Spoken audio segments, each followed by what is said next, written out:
혼자서 부자가 된 사람들의 이야기 나 혼자 부자 지금 시작하겠습니다. 와 반갑습니다. 반갑습니다. 반갑습니다. 예, 다들 잘 지내셨습니까? 잘 지냈죠. 한 주간 어떻게 지내셨나요? 저희 오늘 딸이 오늘 유치원 졸업식을 합니다. 벌써 유치원이요? 어린이집이요. 어린이집이죠. 벌써 이렇게 성장을 해가지고 어린이집을 졸업하고 이제 3월에 유치원에 들어가게 되는데요. 맞아, 너무 감회가 새롭고 그냥 그런 날이었습니다. 네, 어느새 이렇게 커가지고 지금 몇 개월이에요? 이제 개월 수가 좀 의미가 없고요. 한국 나이로 5살이죠. 5살. 예. 그렇군요. 이제 의미가 없죠. 이렇게 아이들은 알아서 이렇게 잘 자연 성장합니다. 우리 사업도 아이들처럼 쑥쑥 자라나는 그 포텐셜이 있었으면 좋았을 텐데 사업이라는 건 항상 내 마음대로 이렇게 자연 성장하진 않더라고요. 사업이라는 건 항상 내 예. 일과 나의 모든 신경이 다 들어가야 네. 하나씩 좀 성장하는 것 같아요. 물론 아이도 그런 면이 있지만 아이의 그 스스로 자라나는 그 자생력이랄까 그런 것들에 대해서는 그냥 항상 감탄하고 있고요. 그 아이가 또 잘할 수 있게 한 우리 가족들의 헌신 같은 게 있겠죠. 예. 갑자기 그 뒤통수가 뜨끔해져가지고 얘기해봤습니다. 아이가 확실히 뭔가 너무 빨리 크는 것 같기는 해요. 예, 저도 그렇죠.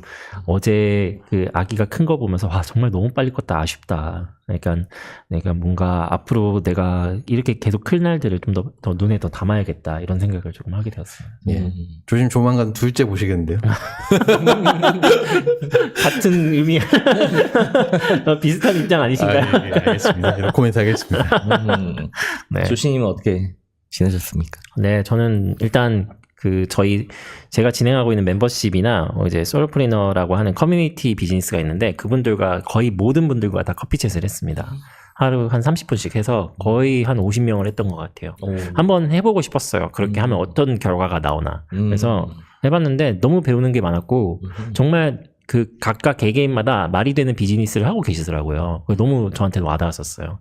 특히 사회적 기업을 하시는 분들도 있었고, 공간 어떤 사업을 하시는 분도 있었고, 그리고 뭐 이제 각자 1인 창업을 하시는데 저처럼 마진율이 좋지는 않아서 뭔가 너무 마진율이 떨어지는데 내가 어떻게 했으면 좋겠냐, 막 이렇게 컨설팅을 요청하시는 분도 있었고, 막 그래가지고 되게 많은 부분에서 귀감이 됐고 배웠던 그런 자리였고, 앞으로도 이렇게 하는 게 더 좋겠다, 이런 생각을 했었습니다. 그쵸. 저도 제가 뭐 전문성이 있어서 컨설팅을 해드린다고 말씀드리진 못했지만 그런 분들이 요청이 오시면 저도 최대한 30분, 1시간 시간을 할애하거든요. 근데 그걸 하면서 저희가 스스로 배우는 점이 훨씬 많았다는 생각이 매번 들었던 것 그게 같아요. 맞아요. 진짜 사람이 사람을 통해서 배우는 것 같고, 처음에는 이런 생각했었어요. 하루에 막 8명씩 하니까 한 8번째쯤 되면 제발 노쇼해라, 막 이런 마음이 들긴 했지만 결과적으로는 끝나고 나서는 정말 배우는 게 많았다, 그런 생각을 하게 되었습니다. 맞습니다. 모든 사업이 마찬가지겠지만 특히 이렇게 민감하게 고객에 반응해야 되는 컨텐츠 비즈니스 하는 우리 입장에서 고객이랑 가깝게 지내는 게 너무나 좋은 것 같더라고요. 저 개인적인 스토리에서도 내가 어떤 분야가 나한테 좀 잘 맞고 성장할 수 있는지, 그리고 어떤 사업을 해야 되는지도 결과적으로 다 뭐 구독자나 아니면 커뮤니티에서 만난 분들로부터 다 힌트를 얻었다, 이런 얘기 많이 하거든요. 그래서 고객과 가까이 있는 거, 그런 것들 그 자체가 되게 즐겁다고도 두 분 말씀하셨으니까 맞아요. 네, 한번 시도해 보시면 좋을 것 같습니다. 맞습니다. 네. 저는 이제 새로운 클라이언트 분을 모시고 있었거든요. 한 2주 정도를. 근데 정말 너무너무 감사하게도 저와 결이 되게 잘 맞는 그 두 팀을 모시게 됐어요. 너무 잘 됐네요. 진짜 너무 잘 됐고, 잘 됐어. 예전이랑 되게 많이 이제 저의 마인드셋이 좀 달라진 것은, 예전에는 하나의 클라이언트도 놓치고 싶지 않아서 뭔가 더 해드린다는 말을 저도 조급해서 한다든가 그런 식으로 했었는데, 지금은 제가 할 수 있는 일과 못하는 일 구분하는 게 조금 늘었다는 생각이 좀 들고, 그리고 되는 일은 어떻게든 되는구나, 이런 생각도 좀 들었던 것 같아요. 그 말이 맞네요. 맞네요. 네. 저도 B2B로 일을 하고 있지만 진짜 좋은 클라이언트는 갑자기 한순간에 오고 내가 정말 노력하지 않아도 확 연결되는 그런 경험을 저도 했었던 것 같습니다. 맞아요. 이 두 팀과 나중에 혹시 공개할 수 있으면 나중에 공개할 텐데, 두 팀 다 너무 훌륭하신 분들이고, 근데 그분들과 거의 미팅을 한 30분 정도 했을 때 바로 서로가 뭔가 느껴진 게 있는 거예요. 그래서 초반에 바로 하기로 결정이 됐던 거를 확 둘이 다 느꼈고, 그 두 팀 다 그렇게 됐어요. 그래서 진짜 이게 나와 결이 안 맞는 사람들 것을, 그러니까 어떻게 보면 저의 그릇에 안 맞는 것을 이제 쟁취하려고 노력하는 것보다는 이제 내 그릇에 맞는 사람들을 더 잘 찾는 것, 그런 레이더를 켜야겠다, 그런 생각 좀 했었던 것 같습니다. 우리 역시 나를 발견하고 그 나와 잘 맞는 우리 고객들을 도와주는 우리 1인 비즈니스에 대한 알찬 이야기 오늘도 이제 시작을 해보면 될 것 같습니다. 좋습니다. 네, 좋습니다. 오늘의 주제 알려주시면 감사하겠습니다. 네, 오늘은 제가 발제를 맡았는데요. 뭐 가장 저의 어떤 전문성을 드러낼 수 있는 주제이기도 하고 요즘 가장 핫한 주제이기도 합니다. 바로 AI 컨텐츠를 기반으로 한 수익화를 오늘 이야기를 나눠볼 건데요. 오늘 앞단에서는 AI 출판, 전자책 출판 사업으로 7억의 수익을 낸 20대 대학생의 이야기를 20분 동안 나눠볼 예정이고요. 그 다음에 AI로 돈을 벌 수 있을까에 대한 우리들의 생각과 토의를 또 20분 해볼 예정이고, 이런 AI로 인해서 일과 비즈니스 그리고 1인 기업은 어떻게 변할까에 대한 이야기도 20분 나눠보도록 하겠습니다. 네, 오늘도 아주 좋습니다. 알찬 시간이 될 것 같지 않나요? 너무 일단 병주님 콘텐츠가 저한테는 가장 기대되는 그런 콘텐츠 자리여서 오늘 또 엄청 기대를 하고 예. 또 듣도록 할게요. 우리가 지금 한 주씩 돌아가면서 발제를 하고 있는데 네. 제가 발제한 콘텐츠의 조회수가 제일 낮았거든요. 절치부심을 했습니다, 여러분. 많이 공유해 주시고 구독과 좋아요 부탁드리겠습니다. 그럼 오늘 AI 컨텐츠에 대한 이야기 시작을 해볼게요. 네, AI 책 출판 관련돼서 사업을 한 것 같은데 이분 어떤 분인가요? 한번 소개해 주시면 감사하겠습니다. 네, 이 남자입니다. 바로 조 파플러스라고 하는 남자고요. 캐나다의 평범한 대학생입니다. 뭐 컴퓨터 공학을 전공하긴 했지만 뭐 컴퓨터 공학을 아직은 이렇게 막 잘 해가지고 슈퍼 개발자가 되는 그런 학생은 아닌 것 같고요. 아직 그냥 대학교 3학년이었고 평범하게 이런 뭐 물류센터에서 일하고 최저시급 받고 일하던 그런 대학생이라고 자기 자신을 소개하는 남자입니다. 근데 이 친구가 이 생성형 AI, 구체적으로는 챗GPT를 이용해서 큰 돈을 벌었습니다. 작년 한 해 동안 7억 정도의 수익이 낸 걸로 추정이 되고요. 정확하게 말하지는 않아서 제가 여러 가지를 종합해서 그렇게 생각을 했습니다. 그리고 이 대학생의 스토리가 스타터 스토리라고 하는 굉장히 유명한 그 비즈니스 분야 유튜브에 소개되면서 유명해졌습니다. 정리해서 이 남자의 비즈니스에 대해서 정리를 해드리면 핵심 사업 아이디어는 AI를 가지고 생성을 해서 전자책을 출판하는 비즈니스를 한 거고요. 2022년 10월 정도부터 수익이 나기 시작해서 2023년 한 해 동안은 4억 원의 수익이 출판 수익으로 냈다고 하고요. 이 외에도 AI 퍼블리셔 프로라고 AI를 가지고 책을 출판하고 싶어 하는 사람들을 대상으로 한 커뮤니티와 코칭 서비스를 추가적으로 제공하고 있고, 이게 한 3억 원 정도 수익을 낸 것 같습니다. 그래서 합쳐서 7억 원 정도 수익을 낸 것으로 보이고요. 그리고 이 사람이 밝히기에 여기에 1 밀리언이라고 나와 있는데 이거는 자기 그 전자책 출판 사업의 기업 가치라고 합니다. 그래서 이런 마이크로 서비스를 판매하는 서비스에서 실제로 그 딜이 들어와서 1 밀리언 달러, 그러니까 10억 원 정도의 그 기업 가치를 가지고 지분을 매각하라는 제의를 받았고, 회사 일부를 매각해서 또 큰 돈도 한번 챙겼다고 해요. 그래서 이렇게 1년 만에 엄청나게 괄목할 만한 비즈니스 성장을 거둔 이 친구에 대한 이야기를 오늘 해볼 예정입니다.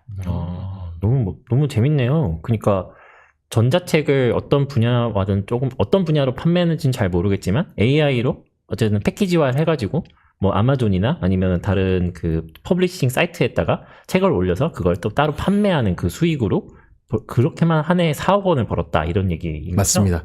사실 챗GPT 나오고 모든 사람들이 생각해 봤을 만한 비즈니스죠. 그죠? 사실 얘가 컨텐츠를 찍어내주니까 그걸 가지고 돈을 벌어야겠다 이렇게 생각한 건데 어떻게 이렇게 많이 벌 수 있었을까? 미국이었으니까 됐었을까? 아니면 특별한 비밀이 있었을까? 여러분 궁금하시죠? 예. 그래서 그 얘기를 해볼 겁니다. 병주님이 오늘 예, 오늘 칼을 갈고 집중했습니다. 나오신 네, 느낌. 철지부심 네, 확실히 역시 조회수가 느껴지네요. 병주님을 움직인다. 이 나온부 채널을 제 채널과 독립적으로 하면서 각오했던 것이 조금 더 조회수를 더 많이 받고 싶다 이런 마음이었거든요. 그래서 저 오늘 아주 공격적으로 제 이야기를 한번 준비를 해봤습니다. 네, 그러면 이제 제가 다음 질문 드리겠습니다. 일단은 어떻게 이분은 이 사업을 시작하게 되었는지 알려주시면 좋을 것 네, 같아요. 이 사업 스토리가 굉장히 재밌습니다. 아까 말씀드렸던 것처럼 이 친구는 그냥 자기 사업에 좀 관심이 있는 굉장히 우리 주변에 본 법한 20대 대학교 신입생이었던 것 같아요. 고등학교 졸업하고 나서도 이베이에서 아이폰 케이블을 팔았다고 하고요. 아마존 드랍시핑이라고 해외 구매 대행 같은 것도 하고 비트를 찍을 수도 있대요. 그래서 음악도 이렇게 팔았다고 합니다. 근데 뭐 그런 것들이 큰 수익이 되진 않았겠죠. 근데 이제 컴퓨터 공학을 자기가 전공했기 때문에 AI에 대해서 관심을 가지고 있었는데 이 관심의 시기가 우리가 갖게 된 시기보다 조금 더 빠릅니다. 챗GPT가 2022년 12월에 출시가 됐는데요. 정식 출시되기 전에 2022년 7월경에 아마존이 아니고 오픈 AI의 창업자이고 현재는 CEO인 그렉 브롱만에게 연락을 해서 GPT-3의 베타 액세스를 얻었다고 합니다. 그래서 정식 출시되기 5개월 전에 GPT를 접했던 거죠. 오픈 AI 입장에서도 다양한 유스 케이스를 만들고 테스트를 하기 위해서 베타 테스터를 모집하긴 했었나 봐요. 그래서 이 친구가 아주 유일한 테스터는 아니었던 것 같은데 그게 테스터 중에 한 명이었고 그걸 이제 자기 링크드인에 딱 바로 자랑을 했답니다. 오픈 AI의 베타 액세스 받은 사람이다. 그래서 사람들이 이제 궁금해서 물어보기 시작했대요. 오픈 AI는 뭐냐? 챗GPT라는 건 뭐냐? 그러면서 그걸 이제 답변해 주면서 자기는 이제 컨설팅 비즈니스라고 말하는데 제가 보기에는 약간 간단한 조언 정도였던 것 같아요. 네, 그것도 이제 네. 큰 비즈니스는 아니었던 것 같은데 네. 그때 미국의 출판사와 미팅을 하게 됐답니다. 그래서 미국의 출판사 입장에서도 생성형 AI가 나온다라는 것을 알고 뭐 이 친구에게 어떤 거냐라고 물어보는 미팅을 했던 것 같은데 그때 전자책 시장에 대해서 좀 알게 됐고 출판사들이 이렇게 대충이라는데 이렇게 큰 돈을 번다고 이런 생각을 했다고 해요. 미국의 출판 시장은 특히 미국의 전자책 출판 시장은 한국의 출판 시장과는 좀 다른 것 같긴 합니다. 네. 한국의 출판 시장을 보고 봤으면 이렇게 큰 돈이 된다고? 라고는 생각 안 했을 것 같긴 한데 미국의 전자책 시장은 그렇게 컸던 것 같아요. 그래서 이 친구가 내가 그러면은 이 GPT 얼리 액세스를 가지고 전자책을 한번 만들어 보자라고 결심을 하게 됐고 바로 2022년 7월에 그 챗GPT를 쓰기 시작했는데 8월부터 바로 전자책 생성을 시작했다고 하고요. 그게 또 10월부터 바로 수익이 났고 2022년 12월경에는 하루 매출이 100만 원이 찍히기도 했다고 해요. 대단하다. 그래서 우리가 딱 챗GPT를 만나게 된 그 시점에 이 친구는 이미 일배구출 100만 원을 찍을 정도로 AI라는 걸 이용해서 돈을 벌고 있었던 겁니다. 진짜 타이밍과 운이 좋았네요. 이 친구는. 그렇습니다. 네. 그래서 뭐 요약하자면 이 친구는 AI의 시장이라는 걸 확실히 선점했던 것 같아요. 퍼스트 무버 어드밴티지가 있었던 것 같고 그것을 가능하게 했던 것은 이 친구의 실행력이겠죠. 그렉 브롱만에게 연락해서 베타 액세스를 받고 그리고 바로 그걸 찍어내고 굉장히 다양한 또 시행착오를 겪었다고 해요. 그래서 전자책도 굉장히 여러 개를 찍어봤겠죠. 그런 걸 해보는 실행력과 성실함 분명히 있었던 것 같고요. 뒤쪽에서 말씀드리겠지만 이 친구가 선택한 그 사업 전략이나 GPT를 활용하는 생성 방식도 훌륭했습니다. 훌륭한 점이 있어요. 여기서 배울 점이 분명히 있습니다. 그래서 지금도 계속 전자책 출판으로 수익을 내고 있는 것으로 보입니다. 네. 그러면 이분이 어떻게 AI 책 출판을 했고 어떤 방식으로 사람들을 공략했는지에 대해서 좀 소개해 주시면 더 재밌을 것 같아요. 네, 이 친구의 그 AI 전자책 출판 비즈니스의 뭐 자세한 전략을 살펴보면서 어떻게 이 친구가 이 생성형 AI를 가지고 여전히 돈을 벌 수 있는지를 한번 말씀드려 보겠습니다.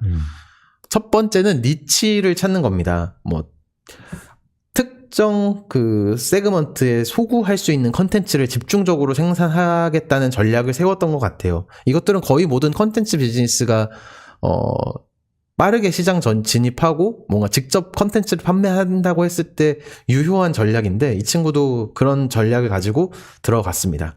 구글 트렌드를 보면서 타겟 오디언스와 주제를 생각했다고 해요.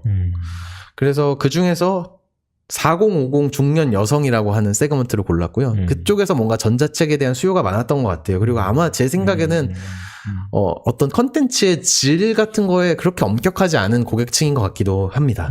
그래서 이 4050 중년 여성들의 신체와 정신의 건강을 주로 주제로 했는데요. 그래서 주로 나오는 책들이 뭐 이런 겁니다. 뭐 셀프 케어 블루프린트라고 해서 자기를 이렇게 돌보는 뭐 청사진 방법. 그리고 이제 뭐 이것도 긍정적으로 생각할 수 있는 툴킷, 어포메이션 툴킷 이런 책도 있고 마이 셀프 케어 저널 뭐 그런 방법이랑 일대기를 다루는 얘기 그리고 마이 키토 템플릿이라고 해서 키토제닉이라고 하는 식단 있잖아요. 저탄고지랑 비슷한 것 같은데 저 정확한 모르겠는데 이 키토 식단을 따라할 수 있는 템플릿 같은 것들을 생성했다고 합니다. 그래서 어떤 스토리텔링보다는 뭔가 이 사람들이 유용하게 볼 만한 어떤 삶의 지침이나 가이드 책 같은 것들을 주로 생성을 했던 것 같아요. 뭔가 행동을 유도하는 그렇죠. 듯한 그 템플릿이나 아니면 내가 직접 써야 하는 그런 글들에 대해서 직접 챗GPT가 쏴주니까 사람들이 이걸 사고 내가 뭔가 적을 게 있겠구나. 이대로 가이드대로 하면은 좀 나은 하루를 좀 더 잘 구성할 수 있겠다라는 수요가 있었던 것 같네요. 그렇죠. 그러니까 어떤 타겟 오디언스에 어떤 컨텐츠 수요가 있다는 거를 여러 시행착오를 겪으면서 한 것 같고 여러 가지 니치를 살펴보다가 현재는 이 니치에 집중하고 있는 것으로 보입니다. 그리고 영어 출판 시장은 니치 마켓도 엄청나게 크다고 해요. 그래서 이 그렇죠. 니치에서 전자책을 팔아도 하루에 100만 원 매출 찍고 연간 뭐 몇 억 매출 찍을 정도의 컨텐츠 퀄리티가 나오는 컨텐츠 퀄리티가 나오는가요? 시장이 나오는 것 같습니다. 한 권에 그렇게 비싸지는 않은 것 같아요. 역산을 대충 해보면은 네. 뭐 3, 4달러, 3에서 5달러 이렇게 비싼 가격이 아닌 컨텐츠를 굉장히 여러 개 팔아가지고 이런 성과를 낸 것으로 보입니다. 그렇군요. 그러면 다른 경쟁사 책도 알 수가 있을까요? 이게 이 친구가 그러면 이제 어떻게 더 좋은 책을 만들까라고 하는 방법으로서 이제 경쟁사 책을 살펴보기 시작했대요. 이 친구도 처음 GPT한테 그 글을 생성해달라고 하면은 거의 모든 분들이 경험해 보셨겠지만 별로였다고 합니다. 프롬프트를 잘 못 썼기 때문이겠죠? 근데 이제 이 친구가 생각한 효과적인 방법은 경쟁사 책의 목차를 봤대요. 목차의 내용 구성을 많이 참고해서 그걸 좀 모방하는 식으로 했다고 합니다. 목차만으로도 사실 어떤 타겟 고객에게 어떤 문제가 있고 어떻게 해결책을 제시할 수 있는지 뭐 우리 대충 꾼들이니까 다 알잖아요. 그렇죠. 그리고 디테일은 그냥 챗GPT가 채워주는 거죠.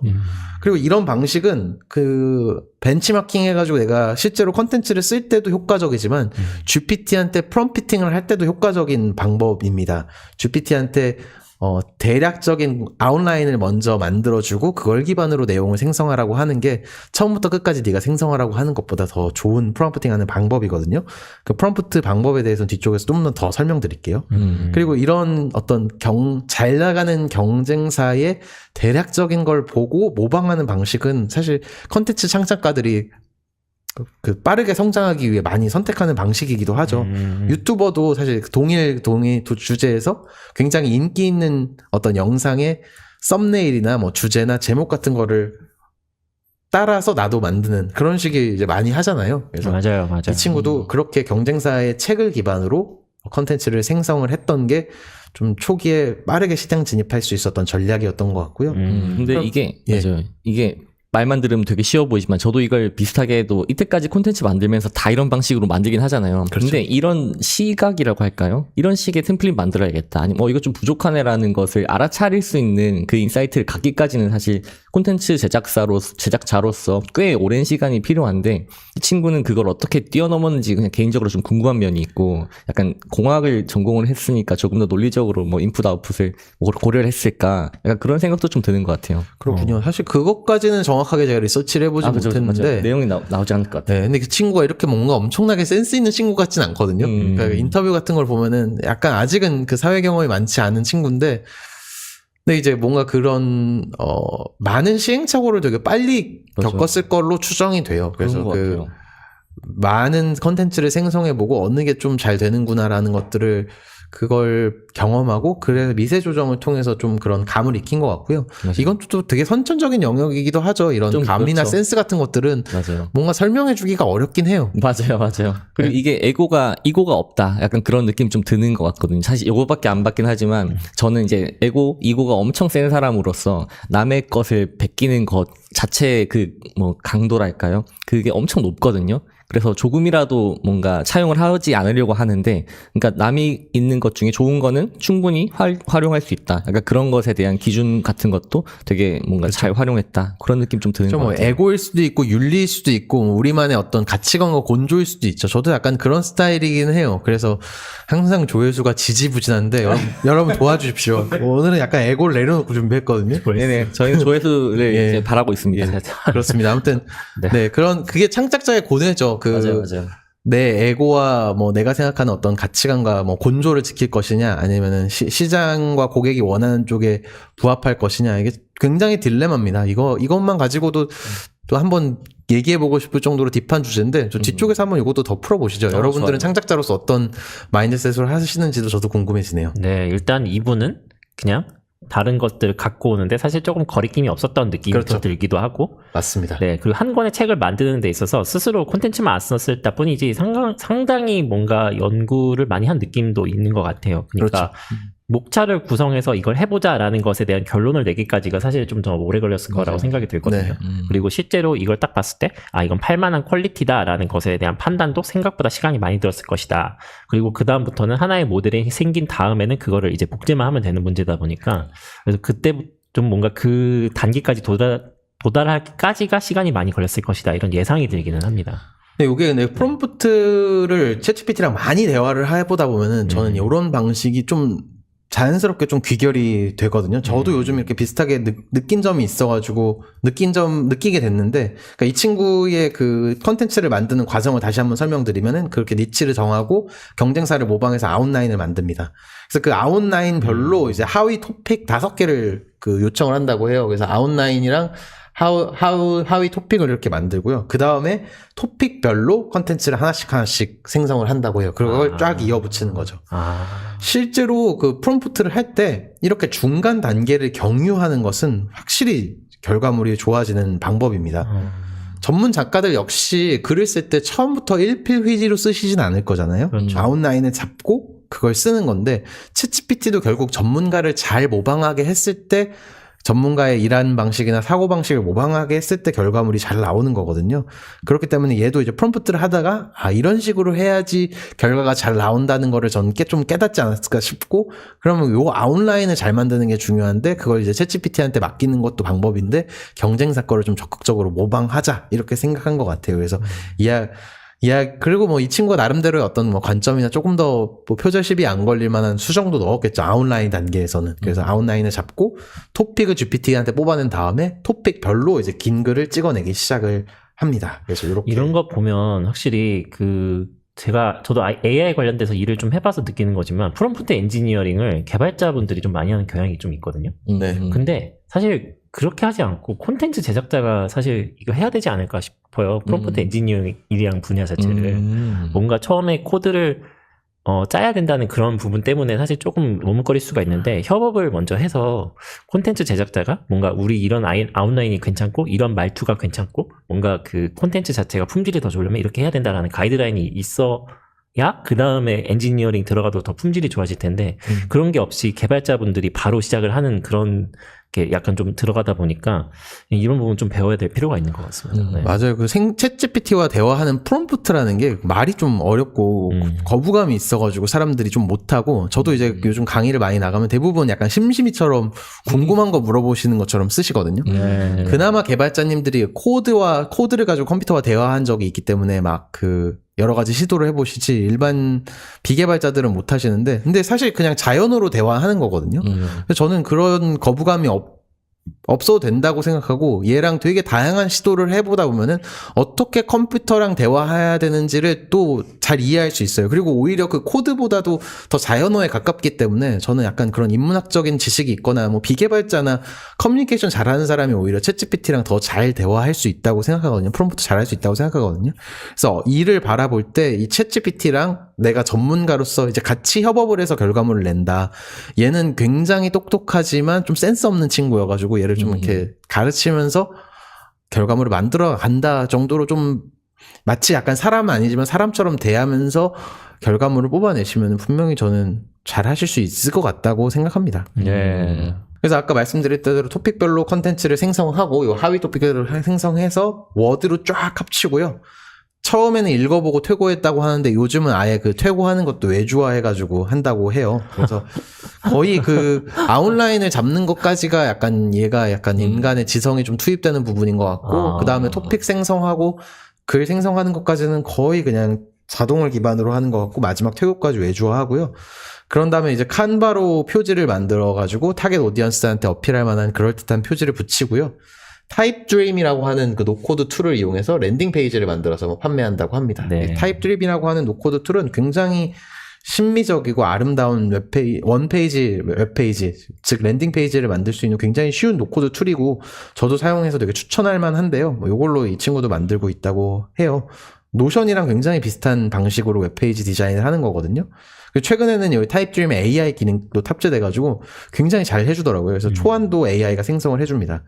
그리고 고급 기능을 안 쓰신다고 하면, 커스텀 코드를 안 쓰신다고 하면 무료로도 다 이거 써볼 수 있고 호스팅도 다 무료로 하니까 간단한 웹페이지가 필요하신 분들은 이 타입드림도 쓸만하다 이 친구도 타입 드림으로 랜딩 페이지를 만들고, 그럼 이제 이 랜딩 페이지에 유입시켜가지고 사람들이 이걸 전자책을 보고 구매를 해야 될 텐데, 그 광고하는 채널은 핀터레스트였다고 합니다. 왜 핀터레스트에 하는지는 정확하게 이해 못 하겠는데, 핀터레스트라고 하는 소셜미디어 채널에 집중해가지고 자기의 전체 비용의 70%를 광고비로 쏟는다고 하고요. 물론 그렇게 쏟아도 마진율이 7-80% 된다고 하는 거의 물장사보다 더한 마진율이고요.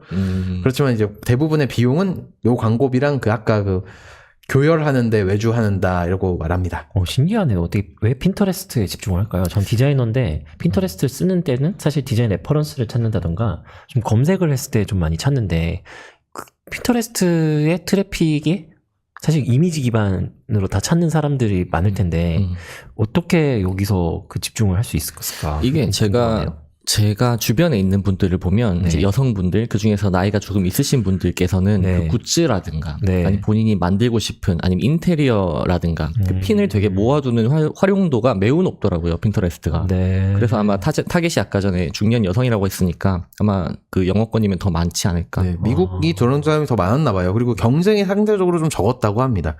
그리고 말씀하신 대로 타겟 오디언스인 중년 여성에게 리치하기 쉬웠기 때문에 핀터레스트에 집중했던 것 같아요. 이게 확실히 좀 매출의 어떤 비결이었던 것 같다는 그런 감 아닌 감이 들기는 합니다. 그 약간 되게 니치한 소셜미디어, 그러니까 되게 매스한 소셜미디어라고 하면은 인스타그램인데 그쪽으로 가지 않고 핀터레스트라고 하는 어떤 사실 좀 더 작을 수도 있는 이런 타깃에 집중했다는 것은 좀 더 그분들이 세세한 어떤 니즈를 갖고 있다는 것이고 그거를 잘 파고들어서 PMF, 마켓핏을 잘 찾았다. 이런 느낌이 확실히 더 드는 것 같아요. 진짜 똑똑한 사업가인 것 같아요. 그러니까요. 똑똑해요. 그러면 마케팅적으로 하는 확실히 수완이 있는 것 같습니다. 그리고 사실 이 전자책 같은 경우에도 이제 사실 그 아웃라인 골조가 중요한 건 사실 디테일한 표현은 사실 그렇게 중요하지 않을 수도 맞아, 있는데. 덜 중요하죠. 덜 중요할 수 맞아요. 있는데 이제 그런 부분을 이제 또 과감히 덜어냈던 게 약간 일화의 브렛 같다는 생각도 듭니다. 자기게 가장 중요한 거에만 집중하는 그런 게요. 그리고 또 재밌는 걸 하나 제가 봤는데 이분 링크드인 들어가니까 자기를 CMO라고 표현이 해놨네요. 치프 마케팅 오피서. CMO and Founder라고 돼 있네요. 그렇구나.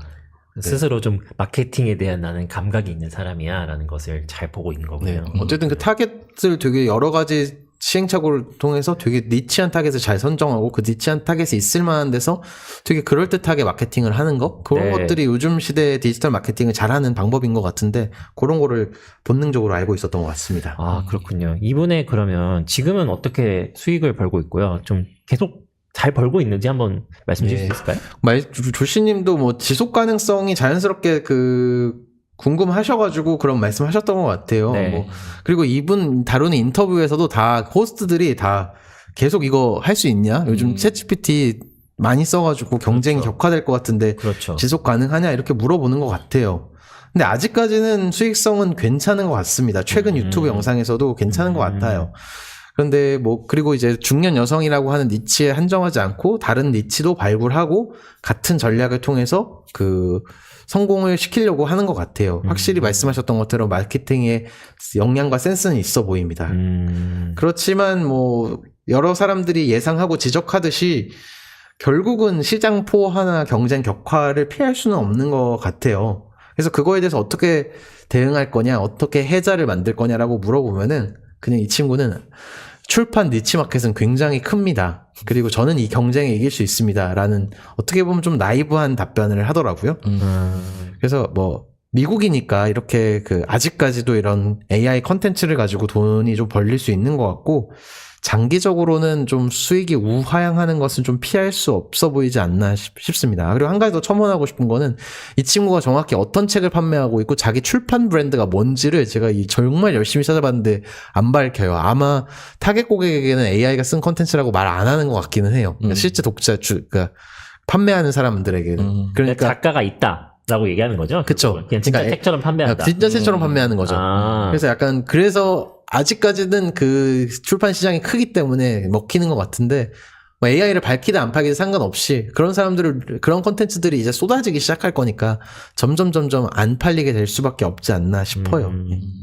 그래서 지금까지는 수익성이 괜찮다. 하지만 지속 가능성에 대해서는 퀘스천 마크고 많은 사람들도 그런 부분을 우려하고 있는 것 같습니다. 너무 재밌네요. 재밌는데요? 네. 사실 그 AI 컨텐츠를 가지고 돈 벌려고 하는 시도가 그 엄청나게 유행이었어요, 작년에. 사실 저도 AI로 자동 블로그를 한다는 걸 가지고 유튜브를 한번 떡상시켰거든요. 그래서 저도 이런 관심이 없었다고는 못합니다. 근데 이제 저의 경우에는 막상 해보니까 저도 느꼈지만 저는 이 친구보다 이거 프롬프트를 전략적으로 못 썼던 것 같아요. 그냥 주제만 주고 생성하라고 했거든요. 그러니까 이 블로그 자체의 퀄리티가 떨어져가지고 아무리 오가닉 유입이 안 되더라고요. 그래서 광고 수익이 안 돼서 그만뒀던 부분도 있고 윤리적인 부분에서도 AI한테 다 생성한 컨텐츠를 가지고 돈을 번다는 게 조금 내키지가 않아서 그 두 가지 이유로 관뒀었는데 프롬프트를 조금 이런 방식으로 했으면은 실제로 돈이 되는 비즈니스가 됐을 수도 있었겠다.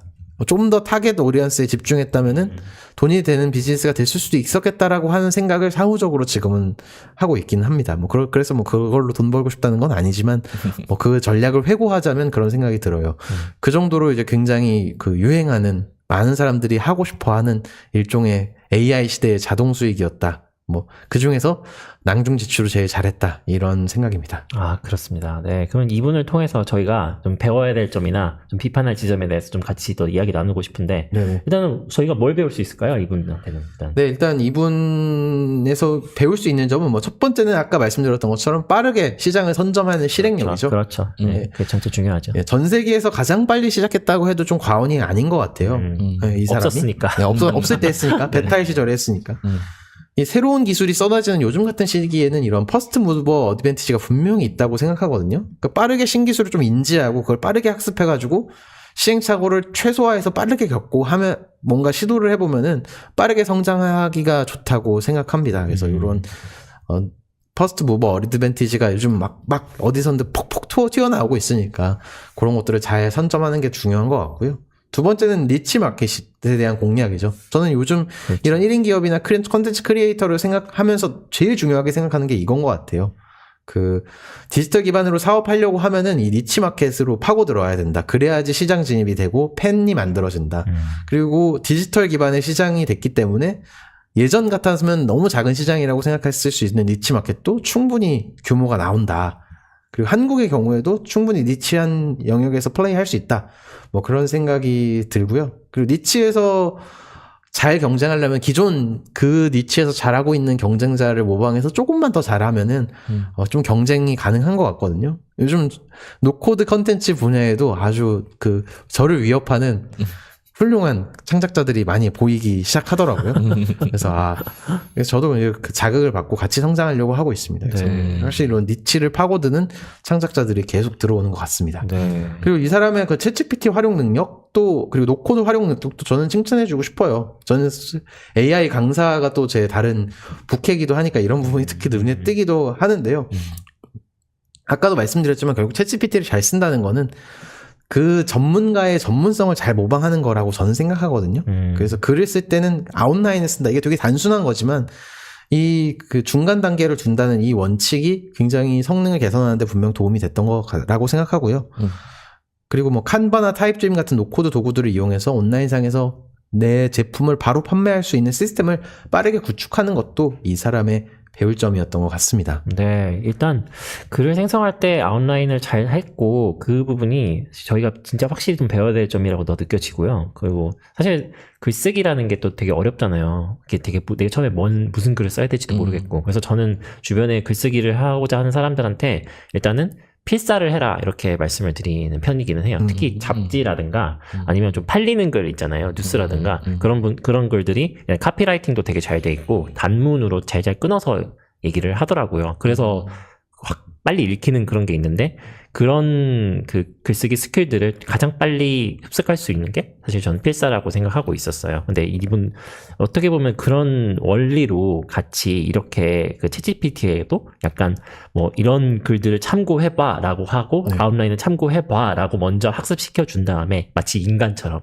그렇게 해서 만들어 놓으면은 성능이 훨씬 더 개선된 결과물이 나온다라는 게 오늘의 진짜 좋은 레슨런인 것 같습니다. 저는 그 챗GPT 활용 관련해가지고 조금 더 레슨런을 드리고 싶은 게 있는데 전 챗GPT 시대에 인간에게 가장 중요한 역량은 메타인지라는 생각도 하거든요. 그러니까 이 글을 잘 쓰기 위해서 뭐 단문으로 써라 아니면 타겟 오디언스를 뭔가 호기심을 유발할 수 있는 제목을 써라 같이 이 일을 잘 하기 위한 나만의 어떤 성공 전략 같은 것들을 메타 인지적인 사고로 언어화할 수 있으면 그걸 챗GPT한테 알려줄 수 있거든요. 그랬을 때 성능이 좋아진다고 생각해요. 그래서 전문가 중에서 일을 기깔나게 하는 사람이 있는데 그 사람이 메타인지적인 자기의 성공 요인을 메타인지적으로 정리를 못하면 그걸 챗GPT한테 모방시킬 수가 없거든요. 그렇죠. 그래서 그렇게 센스 있고 감이 좋은 사람도 좋지만 거기에 더해서 그걸 언어화할 수 있는 메타인지까지 있으면 챗GPT한테 내 전문성을 전수해줘서 얘랑 같이 일을 해서 생산성을 더 높일 수 있다는 거죠. 그래서 여러분들이 가지고 있는 그 나름의 업무에 대한 내 전문성에 대한 메타인지를 한번 챗GPT한테 줘보세요. 그냥 그게 엄청나게 형식적인 구조를 갖추고 있을 필요가 없거든요. 중간에 아웃라인을 생성해라라든지 아니면 타이틀은 반드시 뭐 한 문장으로 써라라든지 그런 나만의 어떤 성공 요소들이 지시사항에 있을 때 분명히 더 결과가 좋아지시는 거를 체감하실 수 있을 겁니다. 그 메타인지라는 게 사실 저한테 살짝 어떤 뉘앙스로 들리냐면 조금 어려운 게 이게 방금 말씀하신 것은 암묵지라고 그쵸. 해서 그러니까 좀 내가 미리 알고 있는 그 배경 지식이라든가 이런 것들을 알려준다라는 개념으로 접근하는 게 좋다 이렇게 말씀을 하시는 건가요? 단순히 어떤 지식적인 측면이 아니고요. 네. 내가 어떤 일을 했을 때 이게 왜 잘 되고 왜 안 되고 그런 거 있잖아요. 네, 해보면은 네, 맞아요. 그걸 계속 경험하다 보면은 내가 이렇게 하면 잘 될 것 같아. 이렇게 하면 안 될 것 같아라는 게 판단이 되잖아요. 네. 저는 그때부터 좀 전문가가 됐다고 생각하는데 아, 썸네일 2개를 보고도 이거는 잘 될 것 같은데 안 될 것 같은데 뭔가 설명하기 힘들지만 그 감이 좀 오잖아요. 그렇죠, 그랬을 때 그 그렇죠. 사람이 이제 썸네일에 전문성이 있다고 할 수 있는데 네. 그거를 이제 언어화해서 설명해 준다는 거예요. 그래서 그냥 구체적인 예시나 사례도 분명히 도움이 되지만 네. 그거를 포괄하는 어떤 통찰, 네. 그 핵심적인 어떤 성공 요인 같은 것들을 언어화해서 설명을 해주면 분명 프롬프트의 결과물이 더 좋아집니다. 아, 그렇군요. 너무 재밌네요. 네, 재밌죠. 네. 그래서 굉장히 거대한 블랙박스인데 어떤 이런 인간적인 통찰을 집어넣었을 때 더 좋아진다는 게 너무나 좀 저도 놀랍다고 생각을 많이 합니다. 그러게요. 언어라는 거에 대해서 확실히 다시 한번 생각해 보게 되는 것 예. 같고요. 네. 그러면 그 다음에 비판할 지점. 이분이 어떻게 저희가 좀 한 번 더 생각해 볼 만한 지점이 뭐가 있는지 알려주시면 감사하겠습니다. 요즘 이런 지식 컨텐츠 사업에 대한 우리 한국 사회의 요즘 분위기가 좀 안 좋잖아요. 그 자청이라고 하는 그 사람을 중심으로 해서. 그래서 저는 요것도 이제 확장해서 같이 얘기해 볼 지점인데 이 그 조에 대해서만 일단 한정해서 말씀드리면 일단 이 친구는 이 사업으로 큰 돈을 벌었어요.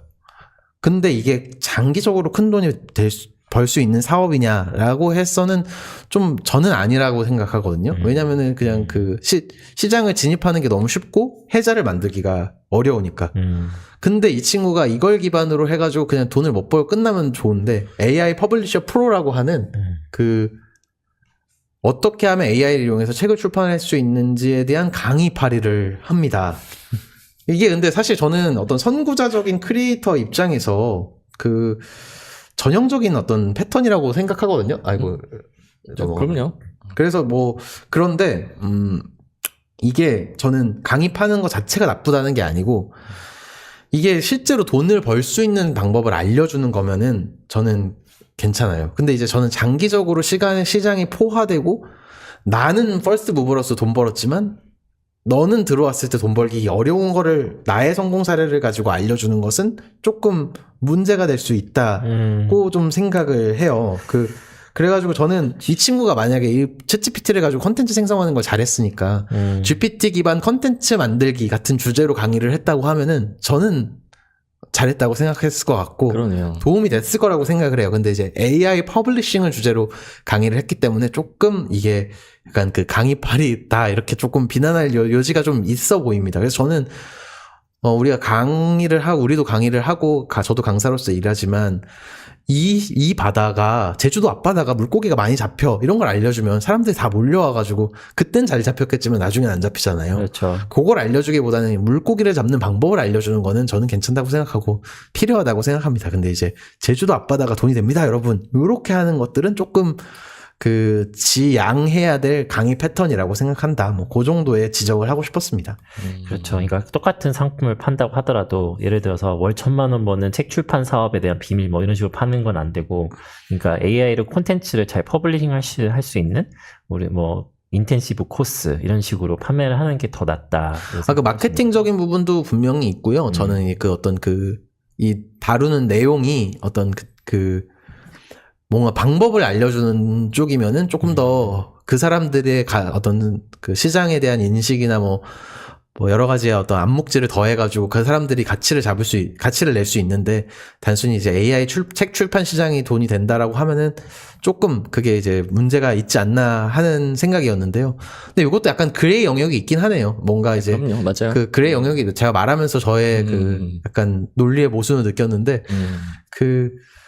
AI 책 출판 자체에 대해서 방법을 알려주는 것도 일종의 방법일 수 있겠다는 생각도 들고, 거기 안에서 다양한 니치를 발견하는 거는 곧 수강생들의 몫이니까 그렇죠. 이 자체가 비난할 수는 없다고 생각하는데, 저는 왜 이런 감각이 더 느껴졌냐면은 AI 컨텐츠라고 하는 것들이 너무나 경쟁적인 환경이어가지고, 그렇죠. 경쟁이 없을 때의 성공을 가지고 지금의 성공이 가능하다고 하기에는 좀 어려워졌기 때문에, 이게 이제 강의로서의 가치가 좀 적을 수 있는데 이제 가치가 있는 것처럼 판매하는 게 조금 우려가 되는 부분이 있다 정도인데요. 이게 좀 딱 끊어내기는 분명히 어려운 지점이 있다는 생각이 듭니다. 혹시 강의가 얼마인가요? 이 강의 일단은 이 사람은 사실 정확하게는 강의는 아니고 커뮤니티랑 코칭인데요. 커뮤니티는 월 15불이에요. 이 사람이 운영하는 디스코드에 들어오는 게. 네. 그리고 유료 코칭은 6개월 단위로 판매하는데 그게 1,500불인가 2,000불인가 정도입니다. 아주 커뮤니티 티켓이나 코칭이 엄청 비싸지는 물론 않습니다. 그렇죠. 전 그 지점이 이제 이 친구의 그 감각이라고 할까요? 딱 그거를 잘 파고드는 느낌이 좀 들긴 했었거든요. 뭐냐면 컴플레인을 걸기 되게 애매한 금액인 것 같아요. 그리고 아까 전에 책 가격도 $3, $4 이렇다고 했잖아요. 이 $3, $4 때문에 컴플레인 걸긴 좀 애매한 느낌일 수도 있다. 맞습니다. 그러니까 가격이라는 게 확실히 그런 속성을 내재하고 있어요. 뭔가 가치에 이제 비례하기 때문에 아무래도 가격이 낮으면 컴플레인 할 만한 여지가 더 줄어들고, 지나치게 높다, 예를 들어 $10,000를 받았다 이래버리면은 사실 욕먹는 그쵸, 그런 그쵸. 게 좀 있는 거죠. 맞아요. 네. 그래서 저는 그냥 사업가로서 좀 배울 점이 확실하게 있는 것 같다. 그건 확실한 부분이 있는 것 같고, 네. 다른 부분은 아직은 그냥 이 분도 이제 계속 시행착오를 거치고 있으니까 그냥 네. 마케터로서 시도할 수 있는 그 선을 넘지 않는 선에서 뭔가 그걸 계속 시도하고 있는 그런 느낌이 좀 드는 것 같습니다. 그러니까 생성형 AI를 가지고 컨텐츠를 만드는 게 워낙 지금 하이프가 엄청나게 사람들이 관심 있는 주제이고, 이 중에서 이 사람이 제일 성과가 좋았기 때문에 여러 가지 어떤 배관시하는 시선들이 좀 있는 것 같기는 해요. 저 역시도 약간 그런 거고, 이 혼돈의 시기잖아요. 지금 이 생성형 AI를 가지고 뭐 일과 비즈니스에 어떻게 적용할까? 그걸 이제 잘 선구자적으로 잘 활용해가지고 돈 번 케이스이지만, 동시에 사람들의 어떤 질타와 우려 같은 것들을 이 사람이 좀 받고 있는 걸로 보입니다. 근데 거기 중에서 저는 분명 정당한 지점도 있고 사회적인 논의나 합의가 필요한 지점도 있다고 생각해요. 그래서 저는 요거를 좀 논쟁적일 수 있지만 이분을 오늘 주제로 가져왔고, AI 생성 콘텐츠나 AI 수익화 관련해가지고 우리가 또 얘기를 나눠보면 좋지 않을까 싶습니다. 네. 네. 좋습니다.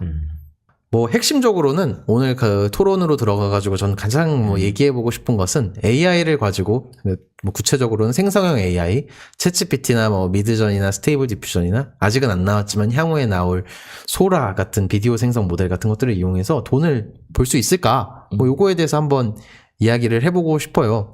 돈을 벌 수 있을까? 돈을 번다면 어떻게 벌어야 될까? 그냥 우리도 고민하고 있는 영역이지만 네. 두 분이 어떻게 느끼시는지 잘 한번 얘기 나눠보면 좋을 것 같습니다.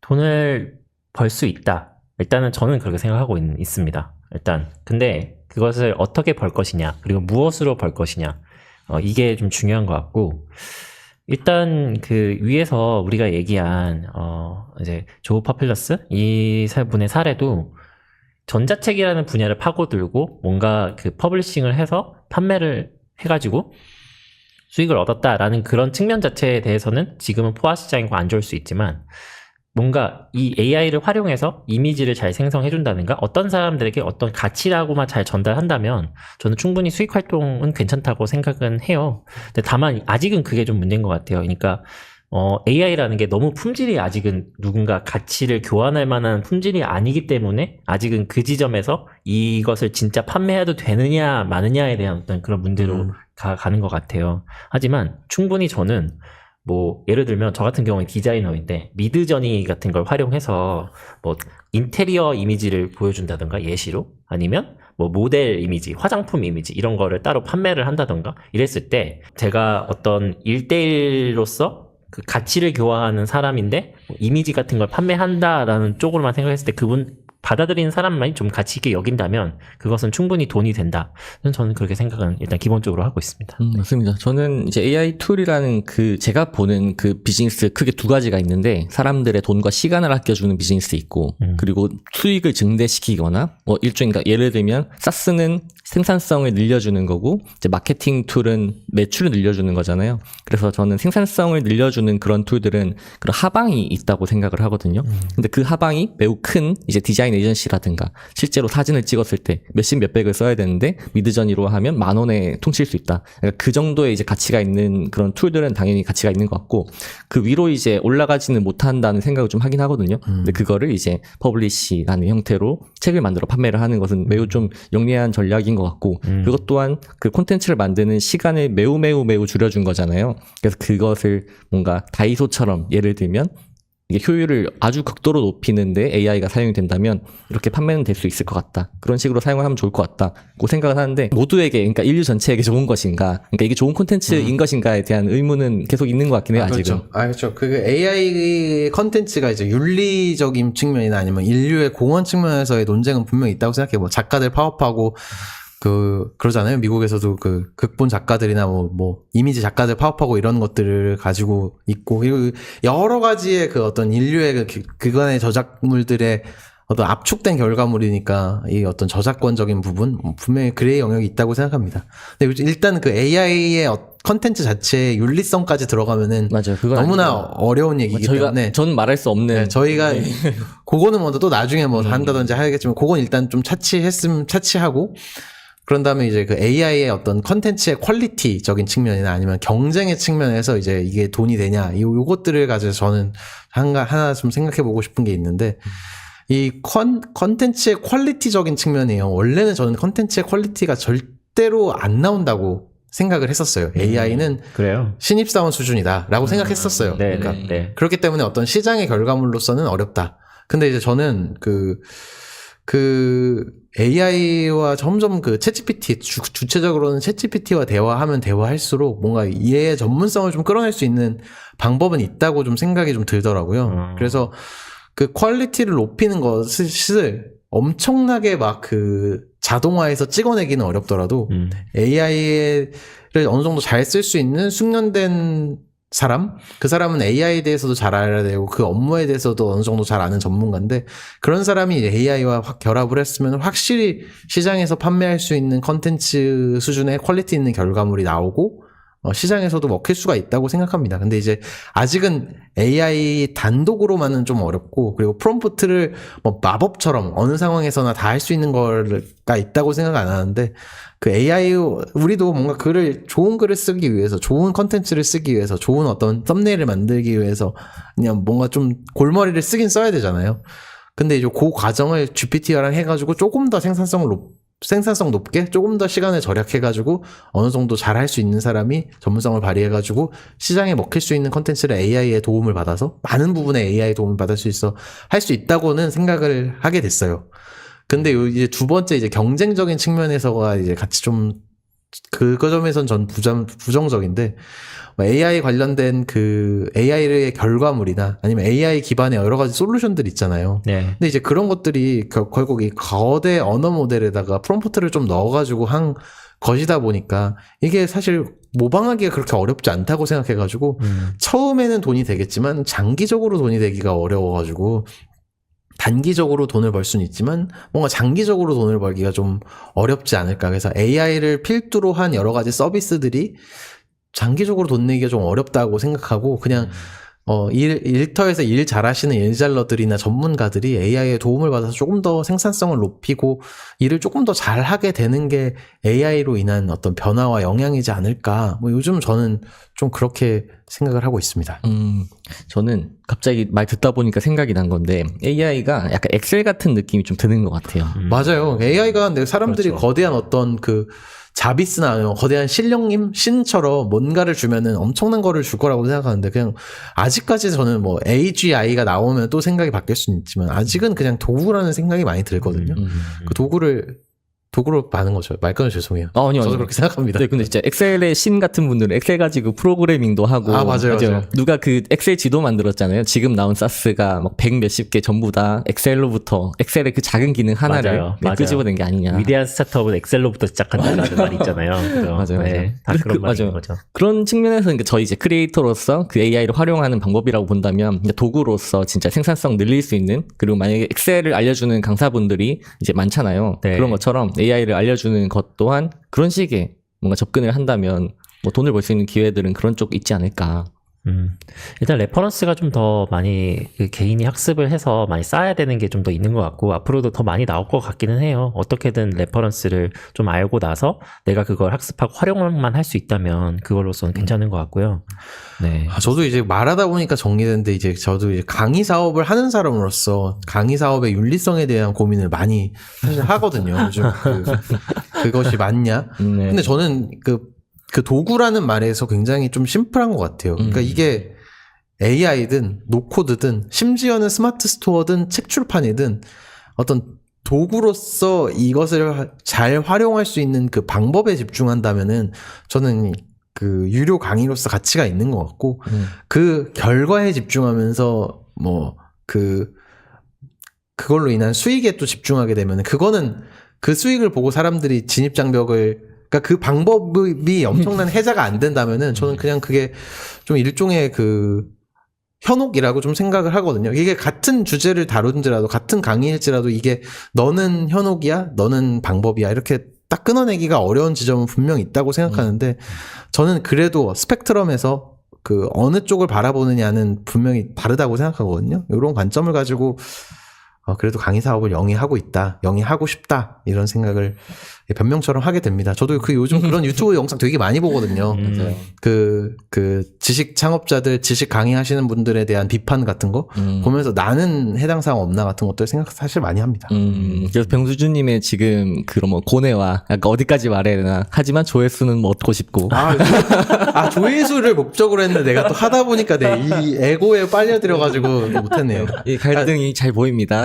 저가 아직 고민하고 있는 주제여서 그렇습니다. 그게 진짜 고민이 되는 게 누구나 그거 같아요. 그러니까 이 사람들이 우리 사회에 살면서 지켜야 되는 어떤 윤리적인 부분도 있고 확실히 그렇잖아요. 그리고 좀 더 다른 사람한테 조심해야 되는 부분도 있고 한데 근데 또 반대로 내가 비즈니스를 또 잘 영위해야 되는 포인트도 있기 때문에 그 밸런스를 잘 찾아가는 이런 여정인 것 같아요. 강의를 하면서도 뭔가 이것까지 내가 알려줘가지고 이런 그 되게 가벼운 정보를 알려주면서 내가 돈을 벌어야 되나? 막 이런 것들도 스스로 있을 수도 있는 거잖아요. 굉장히 근데 병준님은 어쩌면 그런 것 같아요. 이제 되게 굉장히 가치 있는 정보를 잘 전달하는 것이 올바른 경제 활동이다라는 것에 대한 그 관념이 강하시기 때문에 그런 고민들을 더 많이 하시는 것 같아요. 바로 그 노잼 선비 포지션으로 돌아와 버렸는데 돈 벌기를 글렀습니다. 그렇게 가면 안 됩니다.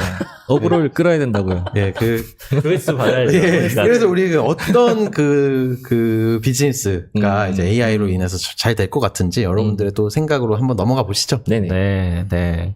일단 디자인 업계에서는 일단 브랜드 광고 이쪽이 확실히 좀 좋은 것 같아요. 네. 그 광고, 그 소라 같은 것도 나오고. 놀랍습니다. 네. 그 미드저니도 더 나오고, 스테이블 디퓨전이 또 새 버전을 또 오늘 발표했더라고요. 맞아요. 네. 근데 그걸 보면서, 그 광고 시장은 확실히 그 AI가 엄청난 도움을 많이 받을 것이고, 또 미디어 산업 이런 쪽에는 굉장히 큰 변화가 일어날 것이다, 조만간. 그 사람들이 원래 광고 업체에서 그렇게 수억 원을 들여서 했었던 그 모든 촬영이나 이런 것들이 한 방에 바로 나오기 때문에 어찌 보면 우리가 인스타그램 광고라든가 아니면 그런 데 되게 미디어 광고 많잖아요. 그런 데서도 진짜 손쉽게 빠른 결과물을 내놓음으로 인해서 빠른 수익화가 가능한 그런 시대가 가속화가 될 것 같다. 그런 생각을 하고 있어요. 맞아요. 저는 최근에 그 변사범님이라고 플러스X를 맞아요. 만드셨던 분의 네, 강의를 사서 또 제가 강의 사는 걸 좋아하나 봐요. 강의 사서 봤는데 너무 잘 사네요. 너무 네. 좋은 거예요. 아, 그래요? 네, 너무 좋은 게 사실 그분의 그냥 태도가 사실은 좋았고 콘텐츠는 그분도 그 얘기를 계속해요. 지금 이게 너무 빨리 바뀌고 있어서 네, 이 강의 네. 또한 얼마 지나지 않아 좀 구식이 될 수도 있다. 네. 하지만 자기도 계속 이제 공유를 하겠다. 뭐 그런 식의 얘기를 많이 하시거든요. 근데 그게 거기서 되게 인상 깊었던 것은 모델을 만드는 거였어요. 그러니까 그러니까 여성 모델, 남성 모델, 네, 인간 모델을 맞아. AI가 만드는 건데 맞아요. 이때까지의 기술에서는 어려웠던 부분은 얼굴을 계속 똑같이 만드는 거, 체형을 똑같이 만드는 게 어려웠는데 이제 당연히 그건 해결될 거잖아요. 그랬을 때 이제 기업에서의 리스크가 엄청 완전히 해결이 되는 건 거죠. 모델을 안 써도 되고 예, 가상의 캐릭터를 만들어서 우리의 이제 메시지를 그 가상의 캐릭터를 통해서 발화시킬 수 있다는 것에 돈이 거의 안 든다 이제. 네. 그게 진짜 큰 광고 시장의 변화를 불러일으킬 것 같았어요. 이 이미지가 진짜 너무 발전이 놀라워요. 말씀하셨던 것처럼 뭐 미드저니 버전 6나 스테이블 디퓨전 버전 3 그리고 소라 같은 거의 결과물 자체도 좀 놀라운데 저는 이 메인 말고 이것들을 도와주는 연관 프로덕트의 발전도 너무 빠르더라고요. 그 스테이블 디퓨전은 사실 그 컴퓨터에 설치해야 되고 그 모델 같은 거 학습시켜야 되고 프롬프트도 훨씬 복잡하거든요. 파지티브, 네거티브 이렇게 넣어야 되고. 근데 그것들을 쉽게 할 수 있는 또 툴이 있어요. 그래가지고 그냥 남들이 올려놓은 모델을 선택해가지고 조금만 프롬프트를 하면은 얘가 알아서 프롬프트를 다 도와줘가지고 이미지를 만들어주거든요. 그래서 이 기술들도 너무, 그러니까 메인 기술들도 너무 빨리 발전하고 그걸 도와줄 수 있는 것도 너무 같이 발전하니까 사실 그 약간의 그 센스나 약간 이 센스만 있는 사람이면은 되게 금방 이런 기술의 발전으로부터 폭발적인 어떤 생산성 향상이나 기존에 못했던 것들을 할 수 있더라고요. 그래서 저는 역으로 그래서 항상 제가 강의나 뭐 이런 데서 주장하는 게 이제 대문과의 시대다. 그 기술 그 자체가 중요한 게 아니다. 기술을 잘할 거면은 오픈 AI 가서 코딩할 거 아니면은 사실 걔네들이 다 알아서 해결해 주는 거고 우리는 이거를 인간으로서 어떻게 더 잘 활용할지에 집중하는 게 중요해진다. 근데 그게 뭐 문과라고 더 잘하는 건 아니지만 우리가 기술을 모른다는 거에서 열패감을 가질 필요가 없고 오히려 나만의 가지고 있는 어떤 관점과 인간적인 역량을 잘 발휘하는 거 그걸 잘 언어화하는 메타인지 이런 게 훨씬 더 중요해진다는 생각을 많이 합니다. 그래서 지금 좀 듣다 보니까 메타인지도 그렇게 안 필요해지는 시대가 올 수도 있겠다는 생각도 드는 것 같아요. 그러니까 얘가 만약에 도와줘서? 네, 그러니까 초문과형 뭐 인재가 있다고 쳤을 때 그거 있잖아요. 그거 되게 그 좋은 거 모드 좋은 거 내가 좋아하는 거 이렇게 했을 때 인간은 알아듣지 못하지만 나를 학습한 GPT는 알아들을 수 있다. 거기까지 가면 정말 AGI일 것 같네요. 너무 소름일 것 같습니다. 그러면 더 이상 내가 인간으로서 차별성은 없을 것 같으니까 그때 되면 유튜브 은퇴할게요. 더 이상 할 말이 없을 것 같아요. 문과적 지식을 가진 사람이 확실히 AI 시대에 앞서간다 이런 부분에 그렇죠. 확실히 엄청난 동감을 하고 있고 또 반대급부도 좀 있는 것 같아요. 좀 생각은 예를 들면 저는 서머님의 뉴스레터를 자주 구독하는데 거기에 있는 많은 주제가 AI는 해결할 수 없어요라는 어떤 그런 뉘앙스를 던지는 메시지가 은근 많더라고요. 예를 들면 AI가 쓴 글쓰기로는 사람의 마음을 움직일 수 없어요.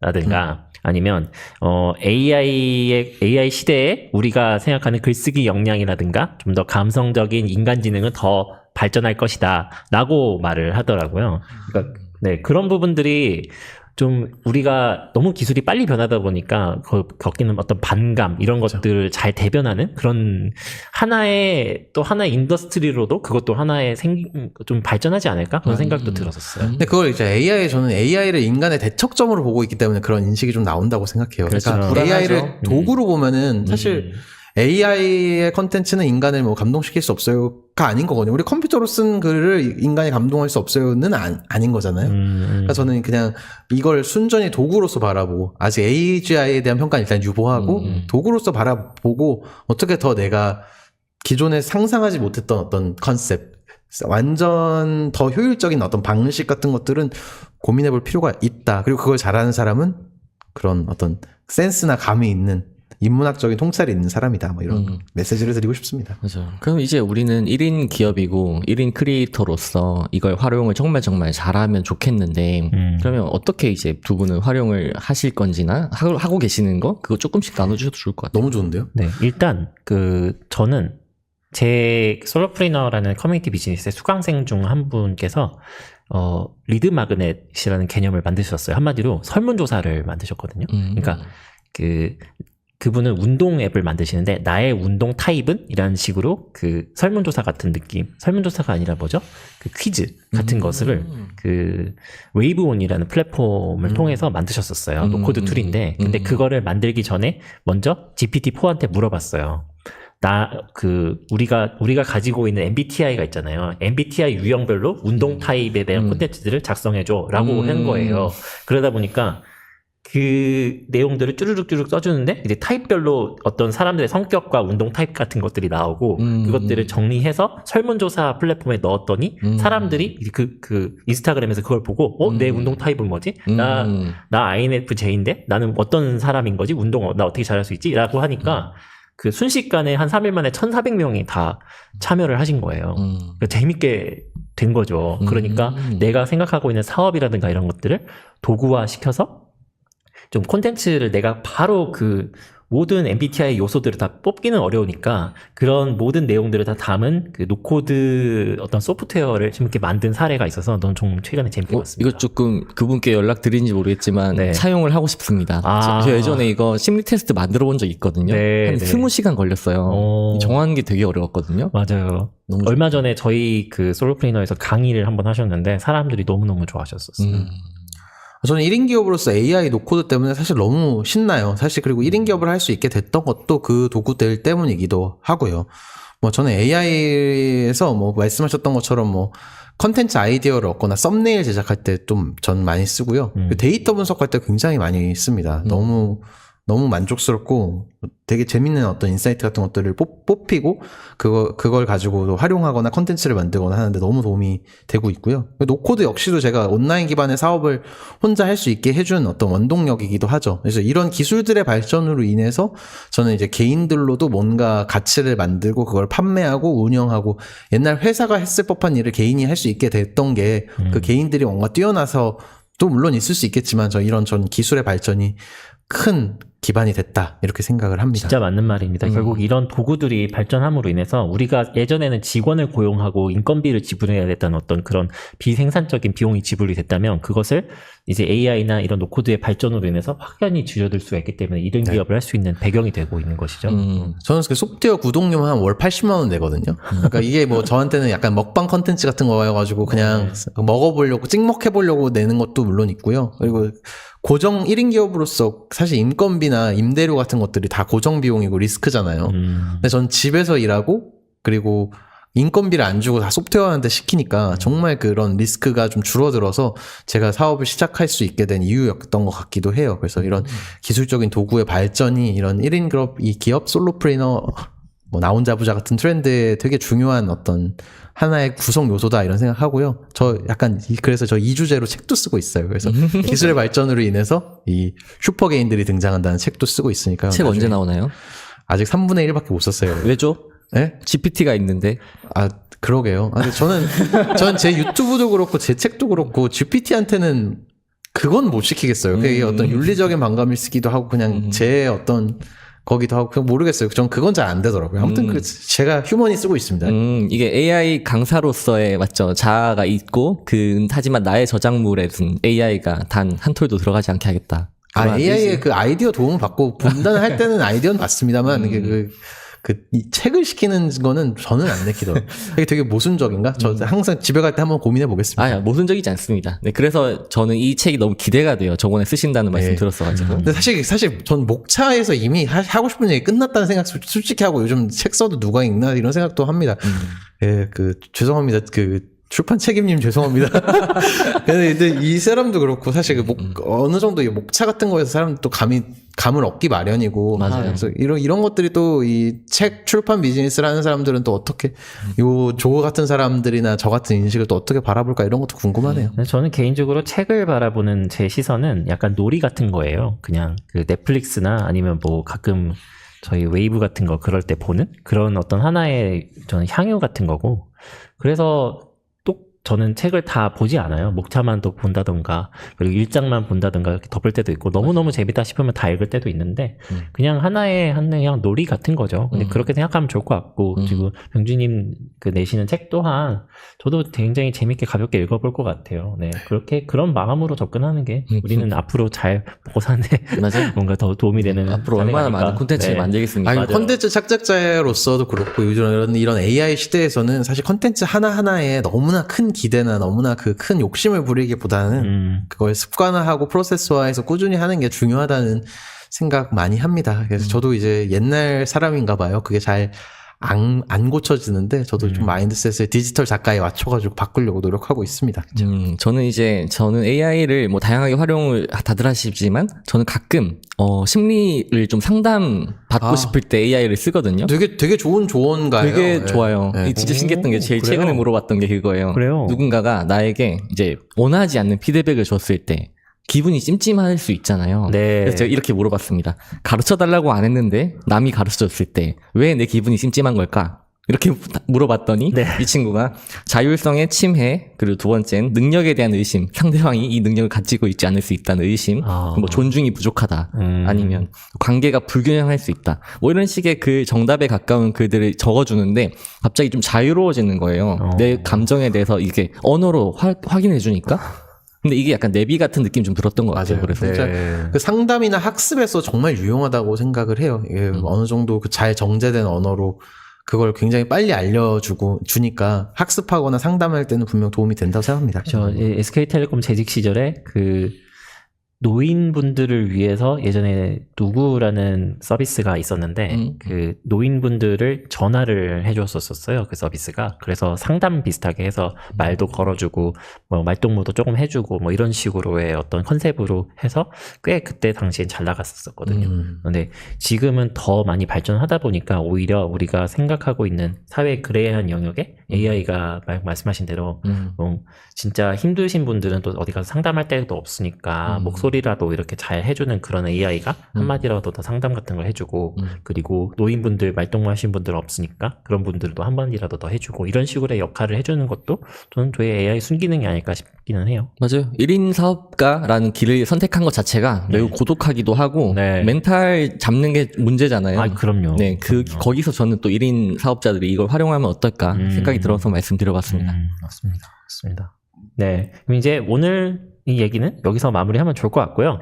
네. 오늘 지금 장피디님 수고해주신 장피디님 정말 감사하고요. 감사합니다. 네, 저희 나 혼자 보자 여러분 많이 구독해주시고 다음 주에도 더 재밌는 콘텐츠로 찾아뵙도록 하겠습니다. 여러분 오늘 너무 재밌게 잘 들어주시길 바라고 그럼 다음 주에도 또 뵙겠습니다. 감사합니다. 감사합니다.